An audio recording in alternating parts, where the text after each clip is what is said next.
Siluan, ang nalayan mo lang dito sa kaya. Sige ba? Mainit. Ano pa daw? Ano pa daw i-deliver? Ha? Wala pa daw i-deliver. What a chat. Yan. Ano, na-prepare nila. Naragod. Hindi mo ito ang decision na nila.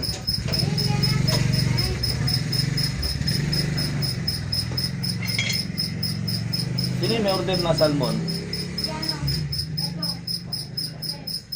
Hilo ka pa dyan, di ba? Akong deliver ba? Sa mga Ah, wala.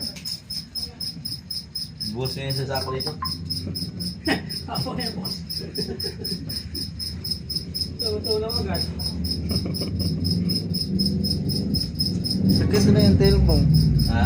Tail na yun. Gusto yung katiliin. Ha? Kapag na yung tail mo. Ako na, argit na. Yung week yan, yung week. Arthritis na na ito eh. Dili yan. Baga, ba mo? Ganyan lang, manas nga talaga yan. Sige boss, pakita ka ba? Ah. Ay, taas ko siya eh. Baka arthritis yung to eh. Ikaw na pa nagbuta ka dyan. Pwede po ako lang mas pagbuta ka, parang hindi ba basa?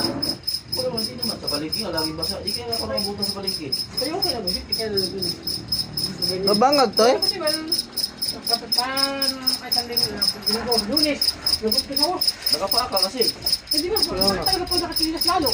Kan ko ginikil yun, dandan ako lang. Diyan kasi, pag ako nakapeso yan, hindi ko binabasa yung sahig. Sa hapon na. Tapos may ano pa dyan oh. Walisan. Ha? Ano, walisan. Ano, walisan ko lang. Oo nga, pag ako na dyan, pag napeso ko, walang basa yan. Sa hapon ko na. Sabi ko, kasi, Ha? masakit. Sabi ko, kalabas sana ako sabi ni Kuya kanina eh. Ako, bibili kayo puta. Hindi ko sabi ni ma'am, kayo daw. Titigyan ako sa palengke ko. Sabi ko, ay ko. Eh, dyan nga, nag-request ang puta. Di ko, ano, yung dating kapalitan mo. Baka lang ako milos, kung puta pa, wala na. Bigat pa ng butas. Sabi ko na ako. Tapos na walisan mo. Hindi, sa hapon ko na binabasa. Hindi, di ba, malinis ka naman sa umaga. Malinis naman yan sa umaga. Huwag lang basahin. Dito na lang ako. Pag nagano ako, dito ako lagi nabuga. Ano na? Di ba sa wala? Lakad talaga boss? Kaya paglakad. Kamili yan, di ba? Sige ka.